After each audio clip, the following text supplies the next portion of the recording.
मित्रांनो नमस्कार. New India career फोरममध्ये आपलं सर्वांचं पुन्हा एकदा स्वागत आहे. मौद्रिक धोरण ज्याला आपण मॉनिटरी पॉलिसी असं म्हणतो. मॉनिटरी पॉलिसी म्हणजे काय, जी RBI द्वारा राबवली जाते. प्रत्येक देशाची मध्यवर्ती बँक त्या देशाची मध्यवर्ती बँक ही त्या देशाचं मौद्रिक धोरण राबवत असते. फिस्कल पॉलिसी ज्याला राजकोषीय धोरण असं म्हटलं जातं ते केंद्र सरकार राबवत असते. राजकोषीय धोरण हा भाग आपण पुढे पाहणार आहोत. तत्पूर्वी आपण मौद्रिक धोरण म्हणजे काय हे पाहिलेलं आहे. मौद्रिक धोरणाचा उद्देश काय असतो आणि मौद्रिक धोरणाला काय मर्यादा आहेत हे सुद्धा समजून घेतलेलं आहे.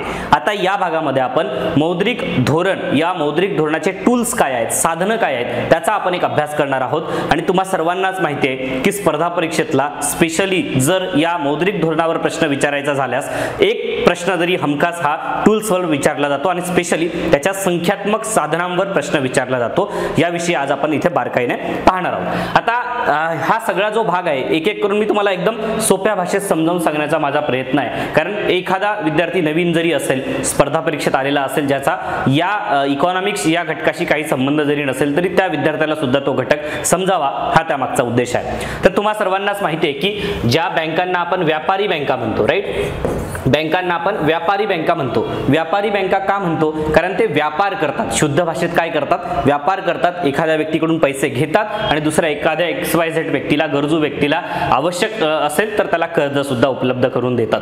आणि ह्या दोघांकडून म्हणजे इकडून पैसा येतो आहे आणि इकडे जातो आहे, तर यामध्ये मध्यस्थी जी व्यक्ती आहे, जी बँक आहे, त्याचा कुठे ना कुठे फायदा होतो आहे. फायदा कसा होतो आहे, एक बेसिक उदाहरण तुम्हाला सांगतोय. म्हणजे एक ABC नावाचा व्यक्ती आहे, ठीक आहे, असं समजून चला तुम्ही. ABC नावाचा व्यक्ती आहे, त्याने 1 कोटी रुपये, ठीक आहे, 1 कोटी रुपये FDच्या माध्यमातून, फिक्स डिपॉझिटच्या माध्यमातून ठेवले. एक उदाहरणासाठी समजून घ्यायला काही हरकत नाही, ठीक आहे. तर 1 कोटी रुपये FDच्या माध्यमातून ठेवले. यानंतर एक XYZ व्यक्ती आहे, ठीक आहे, याला 50 लाख रुपयाची गरज आहे. कशासाठी, त्याला एक उद्योग सुरू करायचा आहे, ठीक आहे, त्याला एक उद्योग सुरू करायचा आहे. XYZ व्यक्तीला 50 लाख रुपयांची गरज आहे. जेव्हा एखादी व्यक्ती ABC व्यक्ती 1 कोटी रुपये FD म्हणून ठेवते एखाद्या कुठल्या बँकेकडे, SBI बँकेकडे, ठीक आहे, असं आपण उदाहरणासाठी आपण ह्या सगळ्या गोष्टी समजून घेतोय, ठीक आहे. SBI बँकेकडे जेव्हा एखादी व्यक्ती FDच्या स्वरूपात पैसा ठेवते तेव्हा त्या व्यक्तीला काही ना काही व्याज ही SBI बँक उपलब्ध करून देते. उदाहरण धरूया आपण 4% ही व्याज देत आहे. कोण, SBI बँक कोणाला देत आहे, ABC व्यक्तीला देत आहे. आता ही व्यापारी बँक काय करेल, जेव्हा या व्यक्तीला 50 लाख रुपये XYZ व्यक्तीला कर्ज स्वरूपात द्यायचे असतील तर या व्यक्तीला किमान ते 6 ते 7% व्याज आकारेल. बरोबर आहे. मग हा मध्यंतरीचा जो काही व्याजदर आहे, म्हणजे जवळपास 2% 3% जो काही व्याजदर असेल, हा जो व्याजदर आहे हा शुद्ध नफा आहे कुणाचा, बँकेचा. आणि त्याच्यामुळे ही बँक कशा पद्धतीने व्यवसाय करते हे आपल्याला समजलेलं आहे. बरोबर आहे. परंतु आता एवढ्यावरच हे सगळं एकदम सोप्या भाषेत सांगितलंय. हा असाच असतो का शुद्ध भाषेत, व्यावहारिक जीवनात व्यवहार नाही. याच्यापेक्षा बऱ्याच गोष्टी याला काय म्हणतात, त्याला कंगोरे आहेत भरपूर सारे, ठीक आहे. पण एक गोष्ट तुम्हाला लक्षात आलेली असेल, व्यापारी बँक काय करते, व्यापारी बँकाकडे पैसा जो आहे तो येतो कशाच्या माध्यमातून येतो, तर ठेवींच्या माध्यमातून येतो. लक्षात घ्या, कशाच्या माध्यमातून येतो, ठेवींच्या माध्यमातून येतो.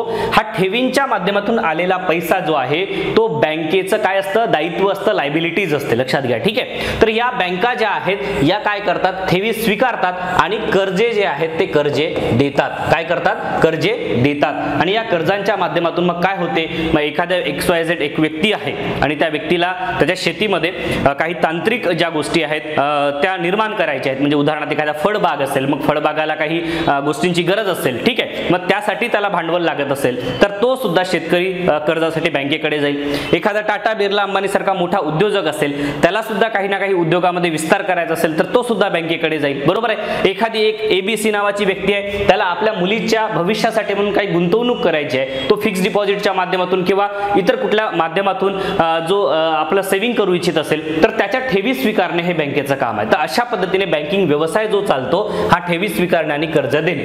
तर याच्यामध्ये काय होतं की जो मनी फ्लो आहे, कॅश फ्लो जो आहे तो हा खेळता राहतो. लक्षात घ्या, ठीक आहे. एकीकडून पैसा येतो आहे, दुसरीकडे जात आहे. परंतु जर कुठल्याही गोष्टीचा जर वाढ झाली किंवा घट झाली तर सगळा तोल जो आहे तो ढासळतो. उदाहरण आता आपण समजून घेऊया. प्रचंड मोठ्या प्रमाणावर ठेवी ज्या आहेत त्या निर्माण झालेल्या आहेत. कोणाकडे, बँकेकडे, ठीक आहे. SBI बँकेकडे प्रचंड मोठ्या प्रमाणात ठेवी निर्माण झालेल्या आहेत, ठेवी स्वीकारल्या आहेत SBI बँकेने. आता हा पैसा द्यायचा कसा, बरोबर की नाही. मग पैसा द्यायचा असेल मग काय होईल की भरपूर, बघा SBI बँकेकडे भरपूर पैसा आहे. काय आहे, SBI बँकेकडे भरपूर पैसा आहे. मग भरपूर पैसा पैसा असेल तर ती खूप जास्त व्याज आकारणार आहे का, तर अजिबात नाही. ती कमी व्याज दराने देण्याचा प्रयत्न करेल, बरोबर का. म्हणजे जास्तीत जास्त लोकांना, म्हणजे बघा एखाद्या व्यक्तीकडे जर पैसा कमी असेल, बरोबर आहे, माझ्याकडे 10च रुपये आहेत तर मी तुम्हाला 10 लोकांना 1-1 रुपया देईल, बरोबर आहे. जर माझ्याकडे 20 रुपये आहेत तर 10 लोकांना 2-2 रुपये देईल, बरोबर आहे की नाही. ही गोष्ट तुम्हाला समजून येत आहे. तर यामध्ये काय होईल, जेवढा जास्तीत जास्त पैसा राहील तेवढे व्याजदर जे आहेत ते थोडे कमी राहतील. पैसा जर कमी असेल तर व्याजदर जास्त होतील, म्हणजे जेणेकरून XYZ पैकी मग XY निघून जातील आणि फक्त Z व्यक्ती येऊन तो कर्ज घेऊन जाईल. तर अशा पद्धतीने ह्या सगळ्या गोष्टी ज्या आहेत त्या निर्माण होतात. मग ठेवी जर जास्त असतील तर त्या जास्त पण असू नयेत आणि म्हणजे जेणेकरून याचे जे काही हे आहेत, प्रत्येक लोकांना कर्ज द्यायला लागलेत, खूप सगळ्या म्हणजे इंटरेस्ट रेट त्याचे कमी होऊन गेलेत आणि प्रचंड मोठ्या प्रमाणात पैसा जो आहे तो मार्केटमध्ये ओतला जातो आहे आणि त्या माध्यमातून कुठेतरी अप्रत्यक्षरित्या भाववाढ होते आहे. कारण प्रत्येकाच्या हातात पैसा आला तर खरेदी शक्ती जी आहे ती व्यक्तीची वाढते आणि खरेदी शक्ती जर वाढली तर त्या प्रमाणात पुरवठा होणे सुद्धा गरजेचं आहे. आणि विकसनशील देशामध्ये जर आपण पाहायला गेलं तर याची दुसरीच बाजू आपल्याला दिसते, ती म्हणजे प्रचंड मोठ्या प्रमाणावर महागाई वाढून येते, लक्षात घ्या. त्यामुळे कुठेतरी तोल साधणं गरजेचं आहे आणि हा जो तोल आहे मग ह्या व्यापारी बँकांवर नियंत्रण ठेवण्याचं काम कोण करते, तर RBI करते. कोण करते, RBI, reserve Bank of India करते, ज्याला आपण देशाची मध्यवर्ती बँक म्हणतो. काय म्हणतो, मध्यवर्ती बँक म्हणतो. ही मध्यवर्ती बँक कशा पद्धतीने ह्या सगळ्या व्यापारी बँकांचा जो मनी फ्लो आहे तो कंट्रोल करते, त्याला सोप्या भाषेत काय म्हणतात, चलन विषयक धोरण म्हणतात. काय म्हणतात, चलन विषयक धोरण. मग हे या व्यापारी बँकांकडचा जो पैसा आहे, अधिकचा पैसा असेल, लक्षात घ्या, ज्या लायबिलिटीज आहेत तो अधिकचा पैसा हा काढून घ्यायचा किंवा मग कमी असेल तर तो कसा ओतायचा, याचे एक टूल्स आहेत, त्याची साधनं आहेत आणि त्या साधनांचा वापर करून ही जी मध्यवर्ती बँक आहे हे चलन विषयक धोरण राबवते. तेच साधनं आज आपण याच्यामध्ये पाहणार आहोत. मित्रांनो, तुम्हाला बऱ्याच गोष्टी आता नव्या असतील, तुम्ही जर पहिल्यांदाच ह्या सगळ्या गोष्टी वाचत असाल किंवा ऐकत असाल तर तुम्हाला इंटरेस्टिंग आहेत या सगळ्या गोष्टी, व काही गोष्टी तुम्हाला माहिती सुद्धा असतील तरी सुद्धा पेशन्स ठेवा, कारण हळूहळू आपल्याला ह्या सगळ्या गोष्टींकडे जायचं आहे. आय होप की तुम्ही न्यू इंडिया करिअर फोरमच्या ॲपवर हे लेक्चर पाहत असणार आहात. ठीक आहे, तुमच्या माझ्या या स्क्रीनवर तुम्हाला एक चार्ट दिसतो आहे. तुम्हाला बघा काही गोष्टी आहे ना तुम्ही कमीत कमी लिहून घ्यायच्या, लिहिण्याच्या याच्यात पडण्याचा म्हणजे पडू नका असं माझं वैयक्तिक मत आहे. तुम्ही समजून घ्या. काही गोष्टी तुम्हाला ह्या सगळ्या गोष्टी पुस्तकात आहेत, नाही अशातला भाग नाहीये, म्हणजे मी कुठून तरी घेतलंय ज्या पुस्तकातच नाहीयेत असं शक्य नाहीये. कुठल्या ना कुठल्या पुस्तकात तुम्ही जे रेफर करता ते असणारच आहे, फक्त त्या सिम्प्लिफाईड करून सांगण्याचा माझा प्रयत्न आहे, बरोबर आहे. तर याच्यामध्ये ही चलन विषयक धोरणाची जी साधनं आपण पाहत असताना त्यामध्ये गुणात्मक साधने आणि संख्यात्मक साधने. ठीक आहे, आता ही गुणात्मक साधने आणि संख्यात्मक साधने जर आपण परीक्षाभिमुख जर विचार करायला गेला तर तुम्हाला MCQ कुठे बनतो, तर या संख्यात्मक साधनांवरच आतापर्यंत MCQ जो आहे तो बनलेला आहे, दिसून येतो आहे. ठीक आहे, गुणात्मक साधनांवर सुद्धा एखाद दुसरं येईल, परंतु जास्तीत जास्त फ्रिक्वेन्सी ही याची आहे. या संख्यात्मक साधनांमध्ये एक आहे खुल्या बाजारात रोख्यांची विक्री. ठीक आहे, ज्याला आपण सिक्युरिटीज म्हणतो, गव्हर्नमेंट सिक्युरिटीज असतील, GSEC म्हणता तुम्ही इंग्रजीमध्ये, राईट. ह्या खुल्या बाजारामध्ये खरेदी जी आहे किंवा विक्री असेल, या माध्यमातून सुद्धा रिझर्व्ह बँक ऑफ इंडिया जी आहे ती मॉनिटरी पॉलिसी राबवते आणि हे त्याचं एक साधन आहे, लक्षात घ्या. ठीक आहे, तुम्हाला डायरेक्ट प्रश्न विचारला जातो की गुणात्मक साधने कोणती आणि संख्यात्मक साधने कोणती. लक्षात ठेवा, खुल्या बाजारात रोख्यांची खरेदी विक्री, ज्याला गव्हर्नमेंट सिक्युरिटी म्हणूया. ठीक आहे, GSEC असा शब्द तुम्ही वापरू शकता यासाठी. ठीक आहे, हे एकतर सेल केले जातात किंवा बाय केले जातात. कोणाकडून, RBI कडून हे सेल केले जातात किंवा बाय केले जातात. ठीक आहे, बँक दर हा एक महत्वाचा साधन आहे याचा. कशासाठीचा, तर पतनियंत्रण करण्यासाठीचा. पतनियंत्रण करणे, पत म्हणजे काय, तर पत म्हणजे एक क्रेडिट. लक्षात घ्या, काय आहे, क्रेडिट आहे.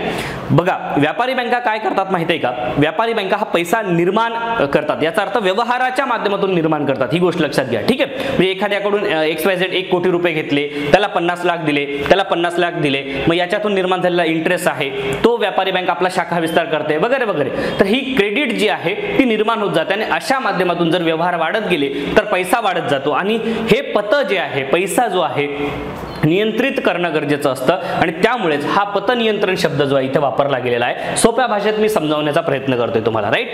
राखीव रोख निधी प्रमाण, ज्याला CRR म्हटलं जातं. काय म्हटलं जातं, CRR, कॅश रिझर्व्ह रेशो. ठीक आहे, मग आता हे सुद्धा आपण पाहणार आहोत. वैधानिक रोखता निधी, ठीक आहे, ज्याला स्टॅच्युटरी लिक्विडिटी रेशो असं म्हटलं जातं, ज्याला SLR म्हटलं जातं. काय म्हटलं जातं, SLR म्हटलं जातं. ते हे CRR, SLR, बँक रेट जो आहे याच्या सोबत अजून एक आपण एक गोष्ट पाहणार आहोत, तो म्हणजे रेपो रेट, लक्षात घ्या. ठीक आहे, रेपो रेट हे काय आहे ते सुद्धा आपण याच्यामध्ये पाहणार आहोत. त्यानंतर आहे गुणात्मक साधनांमध्ये एक आहे नैतिक समजावणी, बरोबर आहे की नाही. म्हणजे बाळ जर चूक करत असेल तर त्याला सांगतो की बाळा असं करू नकोस, बरोबर की नाही. तर अशा पद्धतीने त्याला आपण नैतिक समजावणी म्हणा. तारण सीमा आवश्यक प्रमाण, जे काही कर्ज दिले जातात त्यासाठीचे आवश्यक प्रमाण जे आहे त्या संदर्भातला हा मुद्दा आहे, तो सुद्धा पुढे पाहणार आहोत. पतपुरवठ्याचे नियोजन असेल, कुठे द्यायचे, काय द्यायचे, कुणाला द्यायचे, का द्यायचे, ह्या सगळ्या गोष्टी ज्या आहेत. त्यानंतर पतमंजुरीची योजना असेल आणि पत कर्जासाठीची नियमावली असेल किंवा त्यासोबतच अजून गोष्टी म्हणा कारवाई, हा सुद्धा याच्यामध्ये ऍड करण्यासारखा मुद्दा आहे. तर ह्या सगळ्या गोष्टी ज्या आहेत त्या गुणात्मक साधनांमध्ये येतात. कशामध्ये येतात? गुणात्मक साधनांमध्ये येतात. आपण काय पाहत आहोत? चलनविषयक धोरणाची साधने, त्यामध्ये संख्यात्मक साधनं, गुणात्मक साधनं, या आता एक एक करून याला आपण एक्सप्लेन करण्याचा प्रयत्न करूया. आता पहिली गोष्ट बघा, मी तुम्हाला एक गोष्ट सांगितले की राजाला सुद्धा सुईची काय म्हणतात त्याला गरज पडते, त्याला काम पडतं, बरोबर आहे. तर अशाच पद्धतीने व्यापारी बँका हा व्यवसाय जरी करत असल्या तरी व्यापारी बँकाकडे ठेवी ज्या व्यक्ती ठेवतात त्यांना सुद्धा एक सिक्युरिटी महत्वाची असते, राईट. त्यानंतर व्यापारी बँकांचा व्यापार करत असताना काहीदा काय बऱ्याच वेळा काय होतं, म्हणजे एखाद्या व्यक्तीला आपण कर्ज दिलं, आता विजय मल्ल्याला कर्ज दिलं, विजय मल्ल्याने कर्ज परतच केलं नाही, तो कुठेतरी निघून गेला, बरोबर आहे. मग अशा वेळेस काय होतं की त्या व्यापारी बँकेचं नुकसान झालेलं आहे. मग अशा वेळेस काय होतं की अशा बँका ज्या आहेत त्या बुडू नयेत, बरोबर आहे की नाही, त्या हे होऊ नयेत, त्या लॉस होऊ नये त्यांना, या दृष्टिकोनातून सुद्धा एक महत्वाचा मुद्दा, त्याची सिक्युरिटी महत्वाची असते. त्यानंतर मग अशा वेळेस काय होतं की जेव्हा कधी, मग आता बघा मी तुम्हाला सांगितलं ही SBI बँक आहे, राईट. या SBI बँकेला कधी ना कधी RBIची गरज पडणारच आहे, बरोबर आहे, कधी ना कधी RBIची गरज पडणारच आहे. जेव्हा मग SBI बँक ही RBI कडून कर्ज घ्यायला जाईल, लक्षात घ्या काय म्हणतोय, SBI बँक ही RBI कडून कर्ज घ्यायला जाईल, तेव्हा RBI बँक काही ना काही व्याजदर आकारेल, बरोबर आहे की नाही, काही ना काही व्याजदर आकारेल. तर याच व्याजदराला काही ना काही शब्द वापरलेले आहेत, मग ते लॉंग टर्म साठी असतील किंवा शॉर्ट टर्म साठी असतील ते आपण पाहणार आहोत. तर लक्षात घ्या, ठीक आहे. हे बँक रेट, रेपो रेट हे काय आहेत, तर हे अशाच पद्धतीचे एक व्याजदरासाठीचे वापरलेले शब्द आहेत, ठीक आहे. आता बघा, संख्यात्मक पतनियंत्रणाची साधने, मध्यवर्ती बँक ज्या साधनांचा वापर करून अर्थव्यवस्थेतील पैशांची संख्या कमी जास्त करीत असते त्या साधनांना संख्यात्मक साधने असे म्हटले जाते, ठीक आहे. मी तुम्हाला सांगितलं ना, SBI बँकेकडे जर अधिकचा पैसा निर्माण झाला असेल तर तो कशा पद्धतीने काढून घ्यायचा याचे साधनं जे आहेत ते RBI कडे आहेत आणि त्याचाच वापर करून मग ही RBI जी आहे ती पैशाला कमी करत असते किंवा कधी जर कमी असेल तर त्याला जास्त करत असते. बँक रेट म्हणजे काय? मध्यवर्ती बँक व्यापारी बँकांना कर्ज देत असते. कोण? मध्यवर्ती बँक. कोणती? रिझर्व्ह बँक ऑफ इंडिया, ज्याला आपल्या देशाची मध्यवर्ती बँक आहे. तसेच त्यांनी वटविलेल्या बिलाची परतफेड करून त्यांना रोखता प्राप्त करून देते. या कर्जासाठी व फेरवटवणुकीसाठी जो वटाव दर आकारला जातो त्यालाच बँक रेट असे म्हटले जाते. या पुस्तकी भाषेकडे तुम्ही फारसा कन्फ्यूज होण्याची गरज नाहीये. तुम्ही एक गोष्ट लक्षात ठेवा, ठीक आहे. जे काही मध्यवर्ती बँकेकडून व्यापारी बँका कर्ज घेतात त्या कर्जावर जो काही रेट आकारला जातो त्या म्हणजे व्याजदर आकारला जातो त्यालाच एक बँक रेट म्हणतात. एवढं सोप्यात सोप्यात लक्षात ठेवा, ठीक आहे. थोडक्यात मध्यवर्ती बँक व्यापारी बँकांना ज्या व्याजदराने कर्ज देते आणि त्यांच्या हुंड्यांची पुनर्वटवणी करण्यासाठी जो दर आकारला जातो त्या दराला बँक रेट असं म्हटलं जातं, ठीक आहे. तुम्ही हुंडी कशी असते तुम्हाला माहिती आहे बघा, एक असं एक पत्र आहे समजून घ्या, ठीक आहे. त्यावर लिहिलेल्या आहेत सगळ्या गोष्टी, ठीक आहे. तर त्याला काय म्हटलं जाते? हुंडी म्हटलं जाते, ठीक आहे, हुंडी, ठीक आहे. तर हा जो हुंडी आहे मग त्याचा पुनर्वटाव जो आहे तो केला जातो, म्हणजे 10,000 रुपये मला लागणार आहेत मग ते त्याच्यावर लिहिलेले जातात, त्याला एक हुंडी म्हटलं जातं. हा शब्द लक्षात ठेवा, ठीक आहे. ज्यावेळी व्यापारी बँकांची पतनिर्मिती आवश्यकतेपेक्षा जास्त होऊन परिस्थिती निर्माण होते त्यावेळेस मध्यवर्ती बँक रेटमध्ये वाढ करते, ठीक आहे. त्यामुळे अर्थव्यवस्थेत व्याजदर जे आहे ते वाढतात. आता या शब्दाचा अर्थ काय आहे बघा, मी तुम्हाला पुन्हा एकदा सोप्या भाषेकडे घेऊन जातो, ठीक आहे. मी तुम्हाला सांगितलं होतं की व्यापारी बँका ज्या आहेत यांना सुद्धा कधी कधी अडचण निर्माण होते, बरोबर आहे. मग तेव्हा जेव्हा कधी व्यापारी बँका ज्या आहेत या रिझर्व्ह बँक ऑफ इंडियाकडे पैशासाठी जातात, मग आता पैशासाठी गेल्यानंतर तो जो रेट आहे तो बँक रेट जो आहे तो किती ठेवावा याचे पण काहीतरी एक नॉर्म्स आहेत, बरोबर आहे की नाही. जर मार्केटमध्ये मनी जास्त असेल, राईट, काय असेल, पैसा हा जास्त असेल, पैशाचा फ्लो जास्त असेल मार्केटमध्ये, सगळ्या लोकांच्या हातात पैसे आहेत, असं गृहीत धरून चला तुम्ही, सगळ्याच लोकांकडे पैसे आहेत, मग सगळेच लोक एखादं काय घ्यायला गेले, टमाटर घ्यायला गेले, बरोबर आहे. मग आता सगळेच लोक टमाटर घ्यायला गेल्यानंतर टमाटर हे मर्यादित आहेत, बरोबर आहे की नाही. मग टमाटर मर्यादित असल्यानंतर मग त्या टमाटरचा 10 रुपये केजी हा भाव होता. 100 लोक इथे घ्यायला गेलेत, त्या व्यक्तीने काय केले, 10 रुपयाचे 20 रुपये करून टाकलेत, बरोबर आहे की म्हणजे भाववाढ झाली की नाही. तर अशा पद्धतीने भाववाढ, मनी जर जास्त असेल मार्केटमध्ये तर ती भाववाढ होते. त्याच्यामुळे बँक रेट ह्या कशा पद्धतीने काम करतो, तर मार्केटमध्ये जर मनी जास्त असेल, पैसा जर जास्त असेल, तर तो कमी करायचा असेल तर जास्तीत जास्त व्याज दर, जास्तीत जास्त बँक रेट जो आहे तो वाढवला जातो, जेणेकरून व्यापारी बँका ह्या पैसा कमी घेतील. कोणाकडून, रिझर्व्ह बँक ऑफ इंडियाकडून व्याजाने जो पैसा घेतला जातो तो कमी घेतील, यासाठी बँक रेट जो आहे तो हाय केला जातो. ठीक आहे. व्याजदर वाढले की गुंतवणुकीची लाभक्षमता घटून कर्जाची मागणी कमी होते, म्हणजेच पतनिर्मिती होऊन चलन पुरवठ्यात घट होते. बघा याच्यामध्ये पतनिर्मिती कमी होऊन चलन पुरवठ्यात घट होते. मी पुन्हा एकदा तुम्हाला एक्सप्लेन करून सांगतो. बघा याच्यामध्ये काय होतंय की एक रिझर्व्ह बँक ऑफ इंडिया आहे, एक व्यापारी बँक आहे, त्याच्यानंतर हे काही उद्योजक सुद्धा आहेत, बरोबर आहे. मग आता अशा वेळेस याच्यामध्ये तुम्हाला मी एक हे पण करता येईल आपल्याला, राईट. एक सेकंद. बघा ही रिझर्व्ह बँक ऑफ इंडिया आहे, बरोबर आहे, आणि याच्या खाली कोण आहे, स्टेट बँक ऑफ इंडिया आहे. ठीक आहे. आणि याच्या खाली एक व्यापारी आहे. ठीक आहे. हा एक व्यापारी आहे, हा एक व्यापारी आहे. तुम्हाला दिसतंय हे सगळं, बरोबर आहे. रिझर्व्ह बँक ऑफ इंडियाकडे बघा ही एसबीआय बँक यांच्याकडून कर्ज घेते का, नाही, आरबीआय कडून कर्ज घेते, बरोबर आहे. हे व्यक्ती कोण काय करतायत, हे एसबीआय बँकेकडे कर्जासाठी जात आहेत, बरोबर आहे. मग आता जेव्हा एसबीआय बँक या XYZ व्यक्तीला 7% व्याजाने कर्ज देत आहे, किती % व्याजाने कर्ज देत आहे, 7% व्याजाने कर्ज देत आहे. आणि ही सुद्धा एसबीआय बँक आरबीआय कडून पैसे घेत असताना सपोजली 5% व्याजाने पैसे घेत आहे. उदाहरणासाठी समजून सांगतोय, बरोबर आहे. मग आता ह्या सगळ्या परिस्थितीचा जो आहे परिणाम काय झाला की मार्केटमध्ये पैसा जो आहे तो प्रचंड मोठ्या प्रमाणावर आला, असं आपण गृहीत धरूया. आता हा पैसा कमी करायचा असेल, हा पैसा कमी करायचा असेल तर काय करेल, रिझर्व्ह बँक ऑफ इंडिया आपले व्याजदर काय करेल, वाढवून टाकेल. इथं सरळ 10% करेल, बरोबर आहे. मग जेव्हा रिझर्व्ह बँक ऑफ इंडिया ही आपला इंटरेस्ट रेट वाढवत आहे, तेव्हा स्टेट बँक ऑफ इंडिया सुद्धा आपला इंटरेस्ट रेट काय करेल, वाढवेल. मग एखाद्या व्यक्तीला 7% नी व्याजदराने जेव्हा एसबीआय बँक कर्ज देत होती त्यावेळेस 3 व्यक्ती कर्ज घ्यायला गेले. हा जो XYZ व्यक्ती आहे त्याला असं वाटतंय की मी आता 2 वर्ष कुठल्याही पद्धतीचा उद्योग करत नाही, मी थांबून जातो. त्यामुळे त्याने काय केलं की हा उद्योग जो आहे हा याने थांबवला आणि हा कर्ज घ्यायचं त्याने म्हणजे हे केलं, निश्चय जो आहे तो त्याने थांबवला आणि कर्ज घेणार नाही असं ठरवलं. यामुळे काय झालं की 2च व्यक्ती कर्ज घ्यायला आले. तर एक गोष्ट लक्षात घ्या, मार्केटमध्ये काय होतं की 2च व्यक्ती कर्ज घ्यायला आलेत, याचा अर्थ काय होत आहे की 2च व्यक्ती उद्योग सुरू करतील. बघा 3 व्यक्ती उद्योग जर सुरू केले असते तर 30 लोकांना रोजगार मिळाला असता. 2च व्यक्ती उद्योग सुरू करतायत, याचा अर्थ 20च लोकांना रोजगार भेटताय. म्हणजे आपोआप काय होत आहे की रोजगार जो आहे तो कमी झालाय. मग रोजगार कमी झाला असेल तर पैसा कमीच होणार ना मार्केटमध्ये, बरोबर की नाही. रोजगार बघा 30 लोकांच्या हातात पैसा येणे आणि 20 लोकांच्या हातात पैसा येणे, बरोबर आहे की नाही. तर अशा पद्धतीने रिझर्व्ह बँक ऑफ इंडिया काय करते की लोकांच्या हातातला पैसा, याचा अर्थ सोप्या भाषेत मार्केटमधला जो पैसा आहे तो काढून घेण्याचं काम जे आहे ते रिझर्व्ह बँक ऑफ इंडिया करत असते. तर तुम्हाला कळालं असेल की कशा पद्धतीने हे सगळं जे आहे ते चालतं. त्यामुळे पतनिर्मिती जी आहे, पतनिर्मिती ज्या व्यापारी बँका करत असतात त्या पतनिर्मिती कमी करण्याचा प्रयत्न या बँक रेट वाढवून केलं जाते. आता याच्या उलट परिस्थिती जी आहे ती मंदीच्या काळात होते. ठीक आहे, काय होते, मंदीच्या काळात होते. आता मी तुम्हाला पुन्हा त्या चार्टकडे घेऊन जातो. बघा काय होणार, बघा याच्यामध्ये काय आहे, ही रिझर्व्ह बँक ऑफ इंडिया आहे, त्याच्या खाली एसबीआय आहे, एक व्यापारी बँक, उदाहरण लक्षात घ्या, हे उद्योजक आहेत, राईट, हे उद्योजक आहेत. ठीक आहे. बघा आरबीआयने सुरुवातीला 10% व्याज दर आकारले, त्यानंतर एसबीआयने 8% आकारले. आता हे 3 पैकी एक व्यक्ती तर निघूनच गेला होता. मग आता मार्केटमध्ये हळूहळू काय होईल, एक स्थिरता निर्माण होईल, बरोबर आहे, एक स्थिरता निर्माण होईल. परंतु ही स्थिरता निर्माण तर झालेलीच आहे, परंतु हळूहळू जेव्हा ही मंदी सदृश्याकडे जेव्हा घेऊन जाते ही स्थिरता, तशीच न राहता मंदीकडे जेव्हा जाते, याचा अर्थ काय, लोकांकडे पैसा जो आहे तो कमी कमी होत जातो. पण लोकांकडे पैसाच नसेल तर मागणी होणार का, वस्तूंची मागणी होणार का? मला एक सांगा, बरोबर का नाही? वस्तूंची मागणीच जर होणार नाही तर उद्योग सुरू होतील का? नाहीये. त्यामुळे मागणी आणि पुरवठा जो उद्योगच्या माध्यमातून केला जातो त्याचा एक बॅलन्स साधणं गरजेचं आहे. आणि जेव्हा अशा पद्धतीचा बॅलन्स नसेल, मग मंदी सदृश्य परिस्थिती निर्माण झालेली असेल.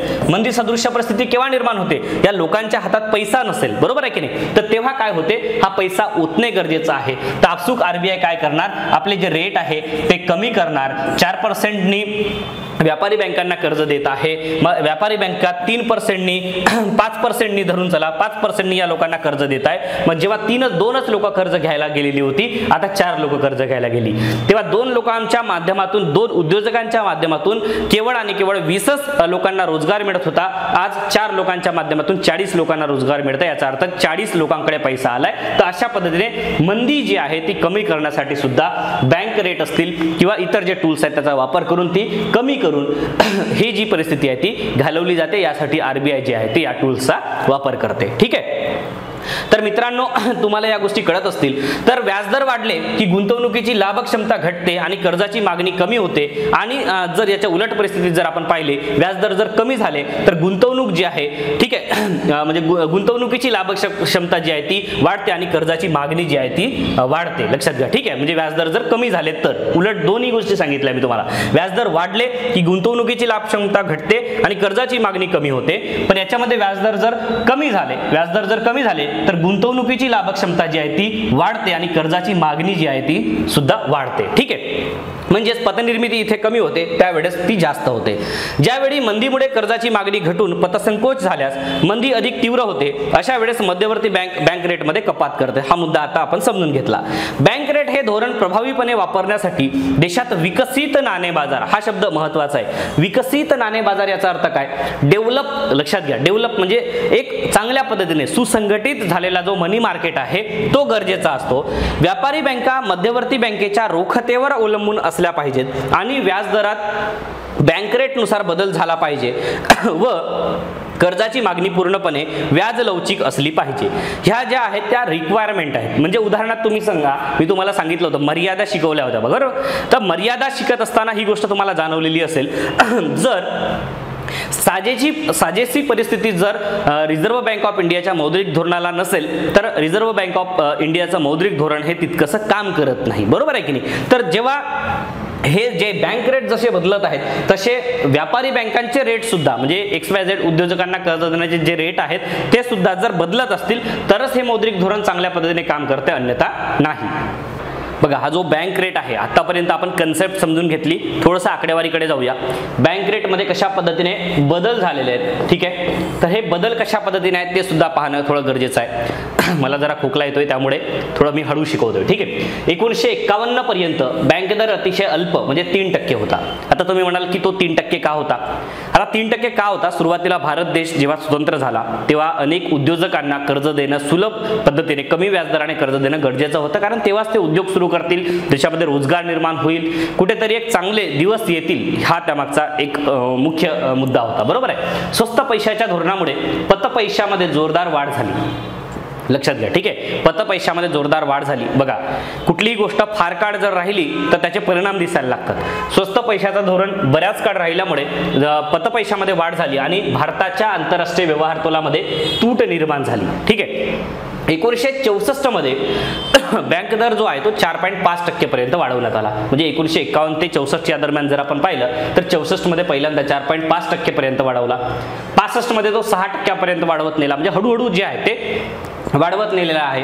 1981 मध्ये तो 10% पर्यंत वाढ करण्यात आली आणि त्यानंतर 10 वर्ष हा जो दर आहे जवळजवळ कायम होता. म्हणजे पुढे 1965 नंतर आणि त्यानंतर 1981 नंतर 1981 ते 91च्या दरम्यान तो कायम होता. 1991 मध्ये हा जो दर आहे तो 1% म्हणजे 11% व त्याच वर्षी ऑक्टोबर मध्ये 12% पर्यंत वाढवण्यात आला. म्हणजे जो बँक रेट आहे तो हळूहळू जो आहे तो वाढवण्यात आला.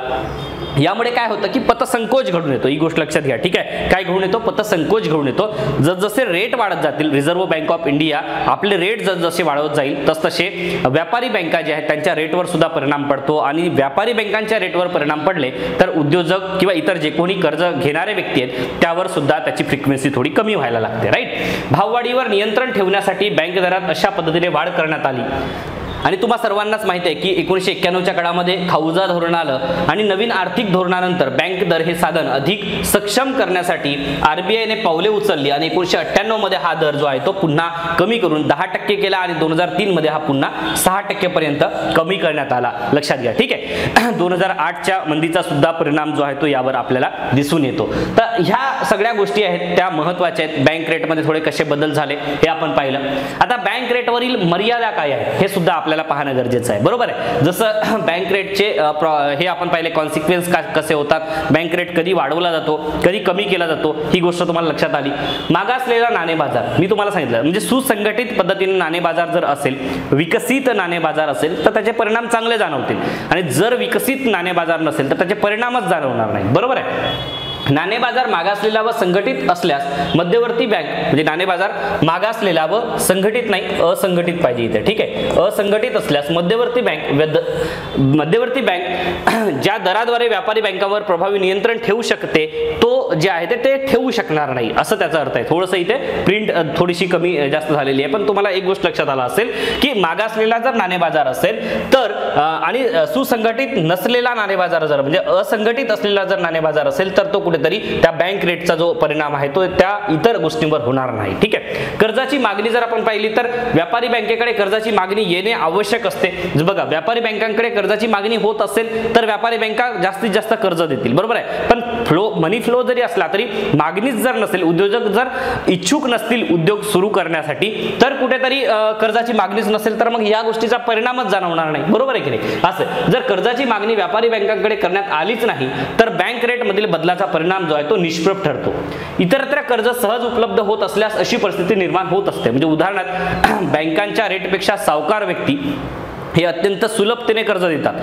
हा इतिहासच आहे, तुम्हाला सर्वांना माहिती आहे, ठीक आहे. सुलभतेने याचा अर्थ काय, तुम्ही एखाद्या बँकेत कर्ज घ्यायला गेलात तर हे डॉक्युमेंट्स आण, आधार कार्ड आण, पॅन कार्ड आण, आईचा फोटो आण, बाबाचा फोटो आण, वगैरे वगैरे. मग ह्या सगळ्या गोष्टींमुळे लोक त्रासून जातात आणि मग कुठेतरी सावकाराकडे जातात आणि सावकार काय करतो की तुझे शेती गहाण ठेव आणि मी हे तुला कर्ज देतो. तर अशा पद्धतीने असंघटित नाणे बाजार जर असेल तर असंघटित नाणे बाजाराचा प्रॉब्लेम असा होतो की जी मॉनिटरी पॉलिसी आहे त्यावर कुठेतरी मर्यादा पडतात, बरोबर आहे.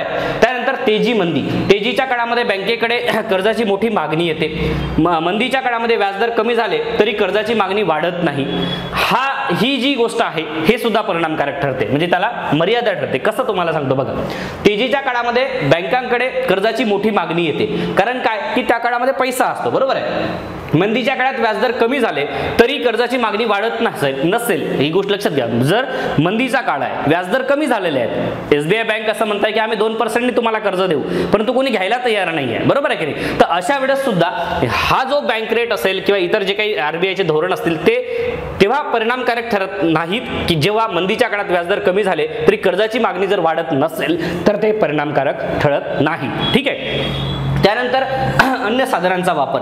बँक रेटमध्ये बदल करून मध्यवर्ती बँकेला यश मिळत नसल्यास संख्यात्मक साधनांबरोबरच गुणात्मक साधनांचा वापर सुद्धा करावा लागतो. तर ही गोष्ट आहे बँक.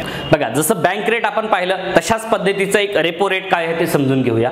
जेव्हा बँका, ठीक आहे, कुठल्या बँका, व्यापारी बँका जेव्हा बँका म्हणजे व्यापारी बँका रिझर्व्ह बँकेला शासकीय प्रतिभूती विकून म्हणजे गव्हर्नमेंट सिक्युरिटी विकून कर्ज घेतात आणि ते परत विकत घेण्याचेही आश्वासन देतात, ज्याला रिपर्चेस ऑब्लिगेशन्स असं म्हणतात. काय म्हणतात? Repurchase obligation. म्हणजे मी तुला ही पेन एक गहाण ठेवतोय आणि मला तू 10 रुपये दे आणि जेव्हा मी तुला ते तुझे 10 रुपये परत करेल तेव्हा ती पेन मला वापस दे, सोप्या भाषेत, बरोबर आहे. तर यालाच रिपर्चेस ऑब्लिगेशन म्हणतात. त्या ठिकाणी पेन नसते तर त्या ठिकाणी असते शासकीय प्रतिभूती, गव्हर्नमेंट सिक्युरिटी, ठीक आहे. या उलटही व्यवहार होऊ शकतो. म्हणजेच बँक रिझर्व्ह बँकेला कर्ज देईल. कोणती बँक? व्यापारी बँक. लक्षात घ्या, व्यापारी बँक रिझर्व्ह बँकेला जेव्हा कर्ज देईल, ठीक आहे, कारण रिझर्व्ह बँक ऑफ इंडिया काय करते, रिझर्व्ह बँक ऑफ इंडिया जर मार्केटमध्ये पैसा जास्त असेल तर आपले जे रिव्हर्स रेपो रेट आहेत त्या माध्यमातून व्यापारी बँका ज्या आहेत त्या व्यापारी बँकांकडून पैसा काढून घेते, कर्ज त्याच्याकडून मागवून घेते, म्हणजे जेणेकरून तो पैसा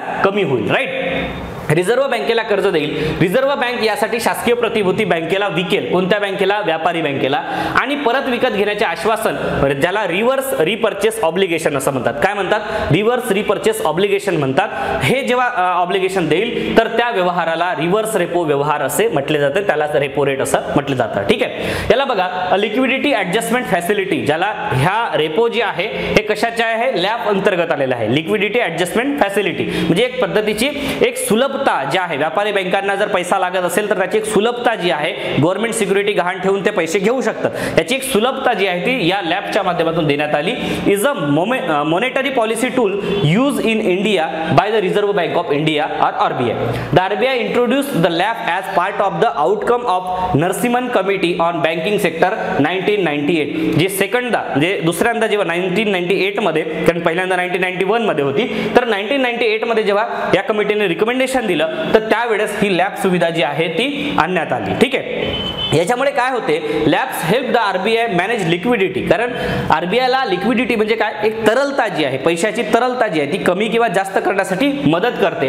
and provide economic stability by offering banks the opportunity to borrow money through the repurchase agreement or repo. ठीक आहे, ज्याला रिपर्चेस ॲग्रीमेंट म्हणा किंवा रेपो म्हणा. राईट, त्यानंतर to make loans the RBI to the RBI via reverse repo agreements, LAPs can manage inflation in the economy by increasing and reducing the money supply. म्हणजे उदाहरणार्थ तुम्हाला सांगतोय की हे जे लिक्विडिटी ऍडजस्टमेंट फॅसिलिटी, लक्षात घ्या काय आहे? लिक्विडिटी ऍडजस्टमेंट फॅसिलिटीच्या माध्यमातून, लॅपच्या माध्यमातून हा जो रेपो व्यवहार आहे, म्हणजे बघा एखादी गोष्ट काय होत आहे की ही गव्हर्नमेंट सिक्युरिटी आहे, तुम्ही माझ्याकडे गहाण ठेवा, मी तुम्हाला एवढे पैसे देतो, बरोबर आहे, त्याचा व्याजदर हा असेल तर त्यालाच रेपो रेट म्हटलं जातं. काय म्हटलं जातं? रेपो रेट असं म्हटलं जातं. ठीक आहे, basic of liquidity adjustment facility, याच्यामध्ये बघा liquidity adjustment facilities are use to aid bank in resolving any short term cash shortage. म्हणजे उदाहरणार्थ जर एखाद्या बँकेकडे, व्यापारी बँकांकडे जर शॉर्टेज निर्माण झालाय, ठीक आहे, पैशाचा शॉर्टेज निर्माण झालाय, तर मग ती व्यापारी बँक काय करेल? रेपोच्या माध्यमातून, म्हणजे तुम्हाला बँक रेटच्या माध्यमातून आधीच आम्ही तुम्हाला लोन दिले, मग आता तुम्ही आमच्याकडे काहीतरी गहाण ठेवा, मग आम्ही तुम्हाला लोन देऊ, बरोबर आहे की नाही? मग अशा वेळेस काय करते की तो शॉर्ट टर्म शॉर्टेज जो आहे तो दूर करण्यासाठी रिझर्व्ह बँक ऑफ इंडिया जी आहे ती व्यापारी बँकांना मदत करते. During period of economic instability or form any other form stress cause by force beyond their control, म्हणजे त्यांच्या कंट्रोलमध्ये जर ह्या म्हणजे येत नसेल, जे व्यापारी बँकांकडे त्या गोष्टी हँडल करू शकत नसतील, त्या कंट्रोलमध्ये नाही, व्यापारी बँका त्रासल्यात किंवा त्यांना स्ट्रेस निर्माण झालाय, तर कुठेतरी धोका निर्माण झालेला असेल तर अशा वेळेस ती मदत करते. Right, various bank use eligible securities as a collateral, collateral म्हणजे गहाण, ठीक आहे, through a repo agreement and use a fund to alleviate their short term requirement thus remaining stable. Right, म्हणजे जेणेकरून ते शॉर्ट टर्म रिक्वायरमेंट भागवतील आणि ह्या सगळ्या गोष्टी ज्या आहेत त्या त्यामध्ये दिलेल्या आहेत. राईट, आता रेपो रेटचा थोडासा आकडा तुम्ही याच्यामध्ये लक्षात ठेवणं गरजेचं आहे. थोडंसं मी तुम्हाला बँक रेटच्या बाबतीत सुद्धा एक गोष्ट सांगितलेली होती की ते कसे कमी झाले, कसे वाढले.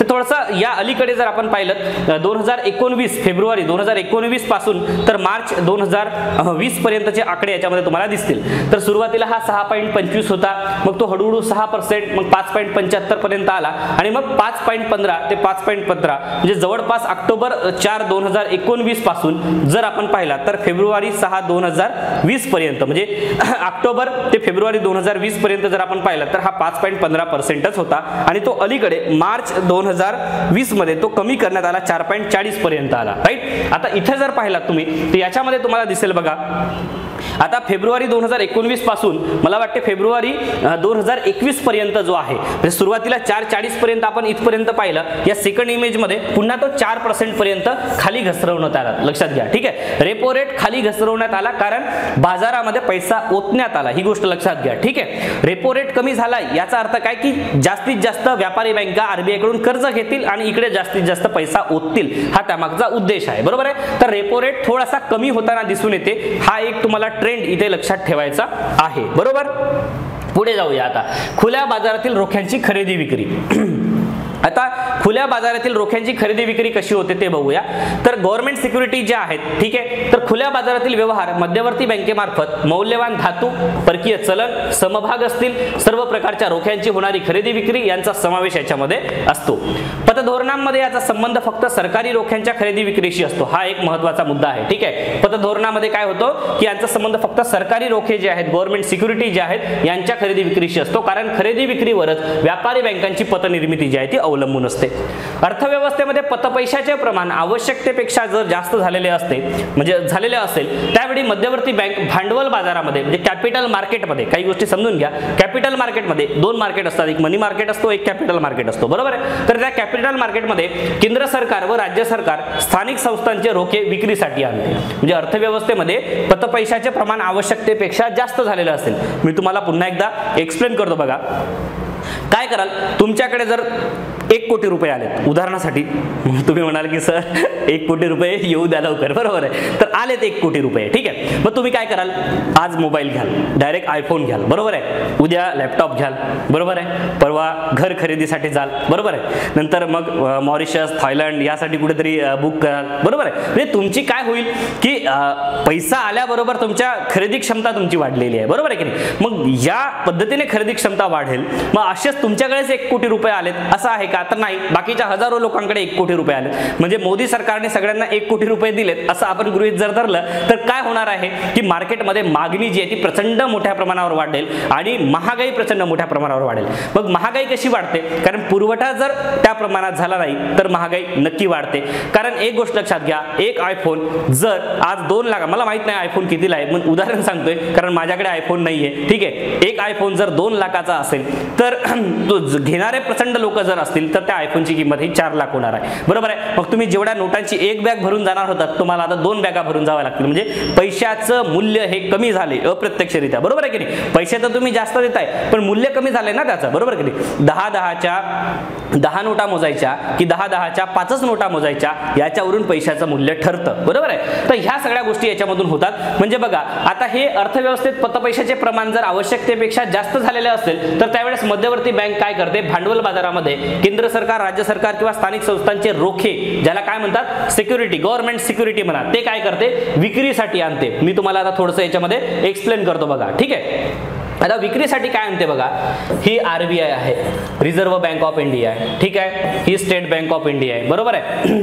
आता मला एक गोष्ट सांगा, ह्या रिझर्व्ह बँक ऑफ इंडियाचा गव्हर्नर जो कोणी असेल, ठीक आहे, हा काय करणार, भाजीचा व्यवसाय करणार. उदाहरणासाठी तुम्हाला सांगतोय, ठीक आहे. आता याने भाजी विकायला घेतली, म्हणजे RBI ला सुट्टी आहे असं गृहीत धरा, ठीक आहे. RBI ला सुट्टी आहे आणि याने असं ठरवलं की आज मी भाजी विकणार, ठीक आहे. आता भाजी विकायचं ठरवल्यावर काय होणार, घेणारे लोक आहेत, SBI आहे, HDFC आहे, बँक ऑफ इंडिया आहे, कोटक महिंद्रा आहे, खूप साऱ्या बँका आहेत. मग हे लोक काय करणार, यांच्याकडे भाजी घ्यायला जाणार, बरोबर आहे की नाही. मग यांच्याकडे भाजी घ्यायला गेल्यानंतर पैसा कोणाकडे जातोय, यांचा पैसा हा RBI कडे जातोय, बरोबर आहे की नाही. मग यांचा पैसा RBI कडे जातो, याचा अर्थ काय की पतसंकोच करायचा आहे, काय करायचा आहे, यांचा पैसा काढून घ्यायचा आहे. म्हणून तो RBI चा गव्हर्नर काय करतोय, भाजी विकतोय, विक्री करतोय. लक्षात घ्या, काय करतोय, विक्री करतोय. याची उलट परिस्थिती तुम्हाला आता सांगतोय, जेव्हा यांच्याकडे, ठीक आहे, यांच्याकडे काय होणार आहे की पैसा जो आहे तो कमी आहे असं आपण गृहीत धरून चालत, पैसा जो कमी आहे. आता यांच्याकडे पैसा देणं गरजेचं आहे. मग हे लोक काय करतील, हे स्वतः भाजी विकायला सुरुवात करतील, बरोबर का नाही. मग हे स्वतः भाजी विकायला सुरुवात करतील. मग HDFC इथे बसली आहे, इथे बँक ऑफ इंडिया, इथे SBI आहे, हे लोक भाजीपाला विकायला आले. मग भाजीपाला विकायला आले, मग RBI काय करणार, यांच्याकडून भाजीपाला विकत घेणार. म्हणजे RBI स्वतः काय करणार, इथे पैसा ओतणार आहे, बरोबर आहे. मार्केटमध्ये मध्यवर्ती बँक पैसा केव्हा ओतते, लक्षात घ्या, इंजेक्ट करते, ठीक आहे, आणि पैसा केव्हा काढून घेते, ठीक आहे, शोषून घेते, या गोष्टी इथे तुम्हाला कळालेल्या असतील. म्हणजे गव्हर्नमेंट सिक्युरिटी केव्हा विकली जाते आणि केव्हा खरेदी केली जाते याचं उदाहरण तुम्हाला कळालेलं असेल. मंदी सदृश परिस्थिती असेल, लक्षात घ्या, म्हणजे पैसा जर नाहीये तेव्हा ही काय करणार, RBI काय करणार, ही खरेदी करणार. लक्षात घ्या, काय करणार, खरेदी करणार, ठीक आहे. आणि त्याच्यानंतर या भाजीच्या ठिकाणी तुम्ही आता गव्हर्नमेंट सिक्युरिटीला आला, ठीक आहे. सोप्या भाषेत मी समजावून सांगण्याचा प्रयत्न केलाय. तर इथे कुठेतरी काय होते, विक्री केव्हा केली जाते आणि खरेदी केव्हा केली जाते, ही गोष्ट तुम्हाला याच्यामध्ये लक्षात आलेली असेल, बरोबर. आता पुढे बघा, सुरक्षित रोखे असल्यामुळे जनतेकडून मोठ्या प्रमाणावर खरेदी केली जाते. आता याच्यामध्ये हे फक्त मी उदाहरण बँकांचं दिलं, पण याच्यामध्ये जनतेकडून सुद्धा खरेदी केली जाते. त्यामुळे बँकांच्या ठेवी कमी होऊन बँकांची पतनिर्मिती कमी होते. या उलट पतनिर्मिती करण्याकरिता मध्यवर्ती बँक पूर्वी विकलेल्या रोख्यांची फेर खरेदी सुद्धा करते. म्हणजे जेव्हा पतनिर्मिती करायची असेल, पैसा ओतायचा असेल, तर तेव्हा ते खरेदी सुद्धा करते. बघा, तुम्हाला काही गोष्टी कळत नसतील तर तुम्हाला रिपीट सुद्धा बघावं लागेल, हळूहळू कळायला लागेल, थोडं पुस्तक पण वाचावं लागेल, तेव्हा ह्या सगळ्या गोष्टी कळतील. पहिल्यांदाच असेल तर एकदा जर तुम्हाला हे सगळ्या गोष्टी कळाल्या की पुन्हा ते बघायची सुद्धा गरज पडणार नाही. बरोबर आहे. त्यामुळे बी पेशन्स ठेवा. त्यामुळे व्यापारी बँकांची रोखता वाढते व पतनिर्मितीची क्षमता जी आहे ती वाढून येते. भांडवल बाजारामध्ये कर्जाचा पुरवठा वाढून व्याजदरामध्ये घट होते. बँकांचा व्याजदर कमी होऊन कर्जाची मागणी वाढून बँकांची पतनिर्मिती वाढायला लागते. तर अशा पद्धतीने खरेदी विक्रीच्या माध्यमातून गव्हर्नमेंट सिक्युरिटीची खरेदी विक्री म्हणजे खुल्या बाजारामध्ये ओपन मार्केट ऑपरेशन्स ज्याला म्हणतात. काय म्हणतात? ओपन मार्केट ऑपरेशन्स, OMO हा शब्द लक्षात ठेवा. ठीक आहे, ओपन मार्केट ऑपरेशन्स. या OMO मध्ये काय होतंय? रोख्यांची खरेदी आणि विक्री केली जाते. खरेदी केव्हा केली जाते, कोण करते, विक्री केव्हा केली जाते, कोण करते, हे मी तुम्हाला एक्सप्लेन करून सांगितलेलं आहे. ठीक आहे. आता बघा, ओपन मार्केट ऑपरेशन्सच्या मार्गाने चलनवाढ रोखण्यासाठी मध्यवर्ती बँक खालीलपैकी कुठले पाऊल उचलेल, असं राज्यसेवे म्हणजे स्टेट सर्व्हिस मेन्सला 2017 मध्ये हा प्रश्न विचारलेला आहे. ओपन मार्केट ऑपरेशन म्हणजे खुल्या बाजारामध्ये खरेदी विक्री करायची असेल, म्हणजे चलनवाढ झालेली असेल तर ती रोखायची. चलनवाढ झाली म्हणजे पैसा प्रचंड मोठ्या प्रमाणावर आहे. मग पैसा असेल तर तुम्ही काय करणार आहे? एखाद्याकडे भरपूर पैसा आहे, बरोबर आहे की नाही, तर तुम्ही काय करणार? ती वस्तू जी आहे ती विकणार, बरोबर आहे की नाही. RBI काय करणार? ती वस्तू जी आहे ती विकणार. म्हणजे हे लोकांकडचा जो पैसा आहे तो काढून घेणार, त्यांना वस्तू देणार आणि हे म्हणजे गव्हर्नमेंट सिक्युरिटी देणार त्यांना आणि त्यांच्याकडचा जो पैसा आहे तो काढून घेणार. तर सरकारी रोखे विकले जातात, हे त्याचं योग्य उत्तर आहे. ठीक आहे मित्रांनो, आतापर्यंत आपण बँक रेट पाहिला, रेपो रेट पाहिला आणि ओपन मार्केट ऑपरेशन म्हणजे खुल्या बाजारामध्ये रोख्यांची खरेदी विक्री करून कशा पद्धतीने रिझर्व्ह बँक ऑफ इंडिया जी आहे ती पतनियंत्रण करते ते पाहिलं. आता याच्यामध्ये आणखी दोन गोष्टी आपण पाहणार आहोत. एक CRR म्हणजे काय आणि SLR म्हणजे काय. CRR म्हणजे रोख राखीव निधी. ठीक आहे. आता रोख राखीव निधी याचा अर्थ काय मी तुम्हाला सांगतोय बघा. हे जे आपलं NDTL असते, म्हणजे NDTL म्हणजे काय? Net demand and time liabilities ज्याला आपण म्हणूया. ठीक आहे, त्याला काय म्हणतात? Net demand and time liabilities. म्हणजे ठीक आहे, त्याचं जे लायबिलिटीज आहेत, म्हणजे बघा याचा अर्थ एखादी व्यापारी बँक आहे, व्यापारी बँकांकडे ह्या लोकांनी पैसा ठेवला. ठीक आहे, इथे जनता आहे. ठीक आहे, या जनतेने दिलेला सगळाच पैसा जो आहे हा व्यापारी बँकांना कर्जाच्या स्वरूपात देता येतो का? नाही देता येत. ही गोष्ट लक्षात घ्या. ठीक आहे, कारण काही करंट अकाउंट सुद्धा असतात आणि काही सेव्हिंग अकाउंट सुद्धा असतात. राईट. मग हे करंट अकाउंट आणि सेव्हिंग अकाउंट वाले लोक जे आहेत ते कधीही पैसा वापस घेऊ शकतात, बरोबर आहे. तर हा पैसा कर्जदारांना देता येऊ शकतो का? तर नाही. जो फिक्स डिपॉझिट मधला पैसा आहे, बरोबर आहे की नाही, जो लॉंग टर्म साठी इथे सेव्ह करण्यात आलेला आहे, तोच पैसा कुठेतरी कर्जाच्या स्वरूपात देता येऊ शकतो. तर ह्या सगळ्या गोष्टींचं ताळमेळ साधून किती पैसा द्यायचा आहे लोकांना लगेच वापस आणि किती पैसा आपल्याकडे लॉंग टर्म साठी राहणार आहे, या सगळ्या गोष्टींचं कॅल्क्युलेशन करून एक NDTL एक आकडा तयार केला जातो. त्याला net demand and time liabilities म्हणतात. किती दायित्व आहे त्या बँकेचं आणि यानुसार मग कर्ज जे आहे ते कर्जदारांना उपलब्ध करून दिले जातात. तर यापैकीचा थोडासा जो पैसा आहे, या NDTL पैकीचा जो थोडासा पैसा आहे, हा दोन माध्यमातून, एक CRR आणि दुसरा SLR. हा आहे CRR. ठीक आहे, त्याला कॅश रिझर्व्ह रेशो म्हणतात आणि हा SLR आहे. ठीक आहे, तर हा CRR जो आहे तो RBI कडे ठेवावा लागतो, ही गोष्ट लक्षात ठेवा. ठीक आहे, आणि तो कॅश रिझर्व्ह रेशो पूर्णतः कॅशच्या स्वरूपात. ठीक आहे, SLR मध्ये तरी तुम्ही कॅश, गव्हर्नमेंट सिक्युरिटी, बाकीच्या गोष्टी सोने वगैरे टाकू शकता, पण CRR मध्ये ओनली अँड ओनली कॅश. म्हणजे तुमचा मिनिमम, या NDTLचा मिनिमम पैसा जो आहे तो आमच्याकडे तुम्ही देऊन ठेवा. म्हणजे उद्या जाऊन जर मग बँक डुबली तर मग त्या लोकांना पैसे द्यायचे कुठून, बरोबर आहे की नाही. तर अशा स्वरूपाचं एक उदाहरण लक्षात घ्या. तर हे CRR जे आहे ते याला म्हटलं जातं, याला कॅश रिझर्व्ह रेशो असं म्हटलं जातं. तर रोख राखीव निधीचे बदलते प्रमाण हे चलनविषयक धोरणाचे परिणामकारक साधन आहे.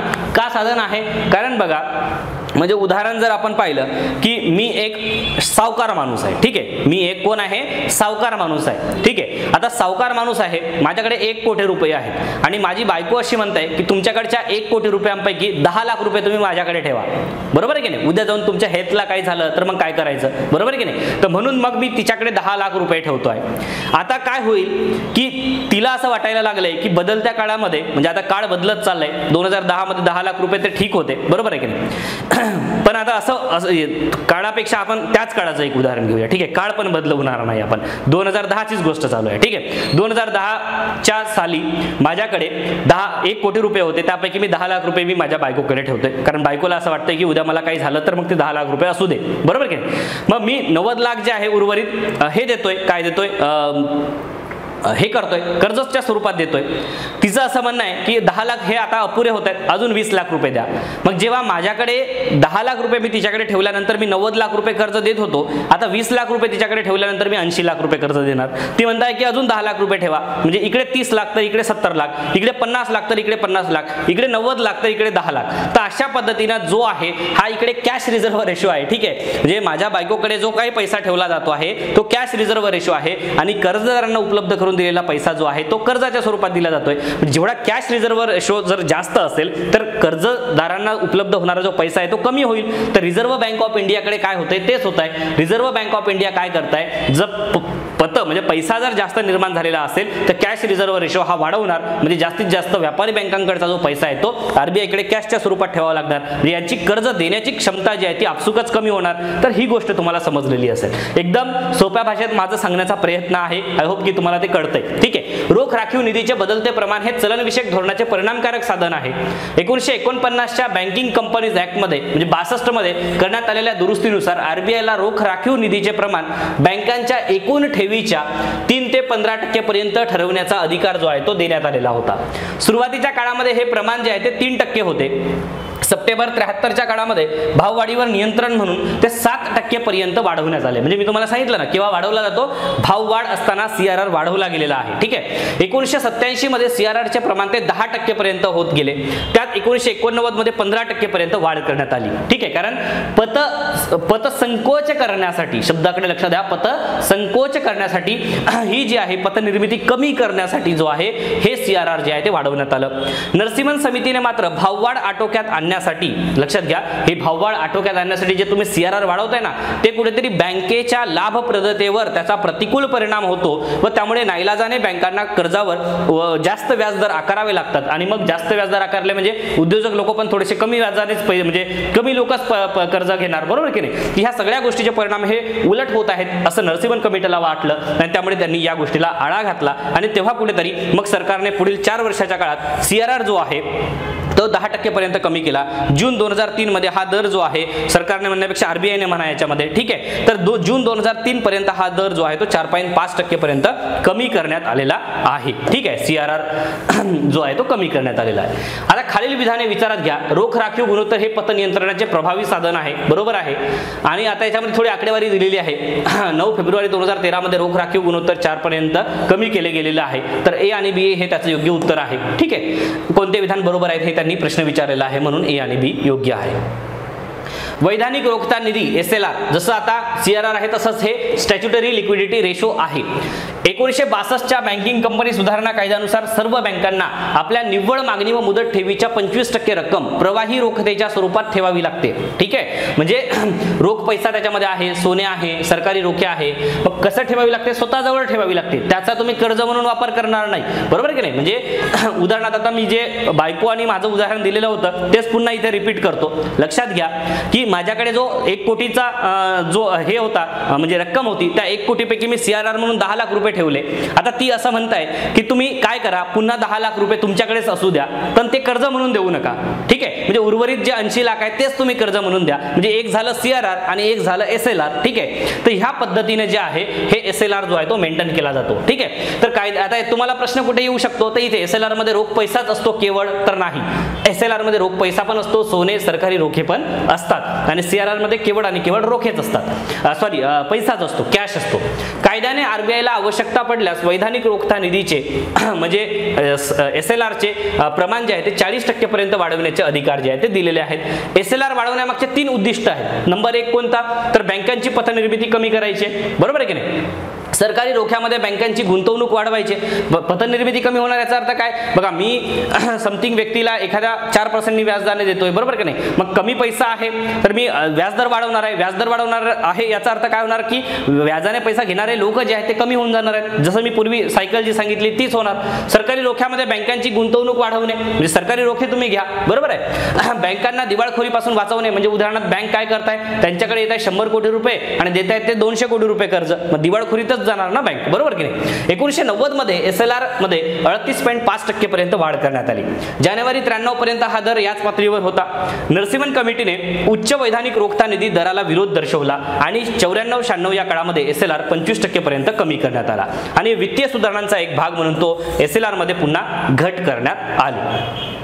आता आपण गुणात्मक किंवा पतनियंत्रणाची जी निवडक साधने आहेत, गुणात्मक साधने ते आपण पाहूया। आतापर्यंत आपण संख्यात्मक साधनं पाहिली, संख्यात्मक साधनामध्ये आपण बँक रेट पाहिलं, रेपो रेट पाहिलं, त्यानंतर रिव्हर्स रेपो रेट सुद्धा पाहिलं आपण, रिझर्व्ह बँक व्यापारी बँकांकडून कर्ज घेते, त्यानंतर SLR पाहिला, CRR पाहिला आणि ओपन मार्केट ऑपरेशन सुद्धा पाहिलेलं आहे, ठीक आहे।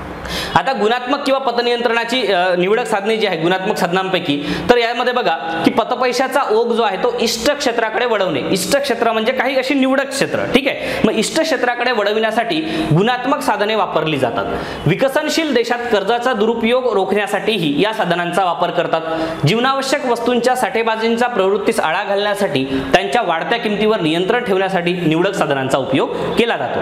रिझर्व्ह बँक यासाठी प्रामुख्याने 3 प्रकारचा उपयोग करते। एक तारण व कर्ज यातील सीमा म्हणजे मार्जिन जे आहे ते निश्चित करते। याचा अर्थ काय, उदाहरणार्थ बघा, आता ही पेन 10 रुपयाची आहे, ठीक आहे, तुम्ही माझ्याकडे घेऊन आलात आणि तुम्ही म्हणताय की मला कर्ज द्या, तर मी तुम्हाला काय करणार, 10 रुपयाची पेन घेऊन तुम्हाला 8 रुपये कर्ज देणार, ठीक आहे, हा आत्ताचा सध्याचा माझा रेट होता।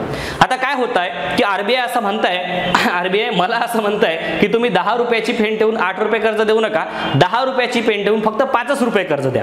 मग काय होत आहे, कर्ज आणि तारण, हे पेन काय आहे, तारण आहे, कर्ज आणि तारण यातली मार्जिन जी आहे ती वाढली, बरोबर की नाही, मग मार्जिन वाढल्यामुळे कर्ज घेणारे लोक जे आहेत ते कमी होणार, तर अशा पद्धतीने पतसंकोच घडून येणार, ही गोष्ट तुम्हाला क्लिअर झाली। भेदकारी किमान व्याजदर योजना, भेदकारी किमान व्याजदर योजना म्हणजे भेद करणार, तुम्हाला कशासाठी कर्ज पाहिजे, मग यासाठी पाहिजे, मग हा एवढा व्याजदर, तुला कशासाठी पाहिजे, यासाठी पाहिजे, तुला एवढा व्याजदर, तर हे भेदकारी किमान व्याजदर। कर्जाची कमाल मर्यादा ठरवून देणे म्हणजे किती कर्ज द्यायचं याची मर्यादा ठरवून देणे, या सगळ्या गोष्टी ज्या आहेत त्या गुणात्मक साधनांमध्ये येतात। गेल्या 4.5 दशकात रिझर्व्ह बँक वरील 3 गुणात्मक साधनांचा अधिक वापर करीत आहे आणि या व्यतिरिक्त आरबीआय व्यापारी बँकांना किंवा विशिष्ट बँकेला कोणत्या कारणासाठी आणि किती कर्ज द्यायचे याबाबत प्रत्यक्ष आदेशही देत आहे, बरोबर। तारण व कर्ज यामधील सीमा ठरवणे, धान्य, तेलबिया, साखर, गूळ, खाद्यतेल, कापूस याची साठेबाजी रोखण्यासाठी या वस्तूंच्या तारणावर देण्यात येणाऱ्या कर्जात कपात व्हावी म्हणून आरबीआयने हे साधन वापरले। अशा वेळी तारण मूल्य व कर्ज यातील फरक मोठा ठेवला जातो, या वस्तूंच्या तारणावर ॲडव्हान्सेसवर व्याजाचा दर हा मोठा ठेवला जातो, ठीक आहे। त्यानंतर पतपुरवठ्यासाठी नियमावली ठरवून दिली जात आहे। 1970 पासून बँकिंग व्यवस्थेतील दोष दूर करण्यासाठी आरबीआय मार्गदर्शक सूचना व आदेश देत आलेली आहे आणि ह्या मार्गदर्शक सूचना ज्या आहेत ते तत्वे आहेत बँकांनी पाळावीत अशी अपेक्षा असते। यामध्ये कशाच्या सूचना दिल्या आहेत, पतकर्जाचा अल्प वापर करा, अतिरिक्त कर्जाची मंजुरी असेल, रोख कर्ज पद्धतीचा जास्त वापर, या संदर्भातल्या ह्या मार्गदर्शक सूचना देण्यात आलेल्या आहेत। फार काही याच्यामध्ये परीक्षाभिमुखता नाही आहे, त्यामुळे थोडंसं स्पीडली जाणार मी। पत नियोजन हा एक मुद्दा आपण समजून घेऊया।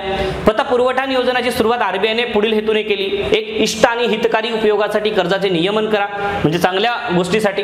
पतपुरवठ्याचा ओघ विशिष्ट क्षेत्र आणि प्रदेशाकडे वाढवा म्हणजे तुम्ही फक्त उद्योजकांनाच लोन देऊ नका, तर शेतकऱ्यांना द्या, विधवा स्त्रियांना द्या, जे अनुसूचित जाती जमाती आहेत त्यांना द्या, विद्यार्थ्यांना सुद्धा शैक्षणिक लोन द्या, या पद्धतीने अशा प्रकारे पतपुरवठ्याचे वितरण आवश्यक उपयोगासाठी होण्यासाठी पत नियोजन केलं जातं म्हणजे क्रेडिटचं नियोजन केलं जातं। पतकर्जाच्या वितरणातील गुणात्मक बदल घडवून आणणे हे उद्दिष्ट त्यामुळे साध्य झाले।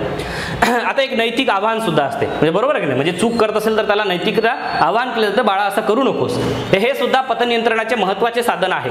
आरबीआयच्या धोरणांना व चलनविषयक धोरणांना प्रतिसाद देण्यासाठी व्यापारी बँकांना पत्राद्वारे रिझर्व्ह बँक आवाहन करते असे आवाहन 1949 मध्ये याची सुरुवात झालेली आहे। त्यावेळेस रिझर्व्ह बँकेने व्यापारी बँकांना सट्टेबाजीसाठी कर्जाऊ रकमा देऊ नयेत म्हणून पत्र पाठवली होती।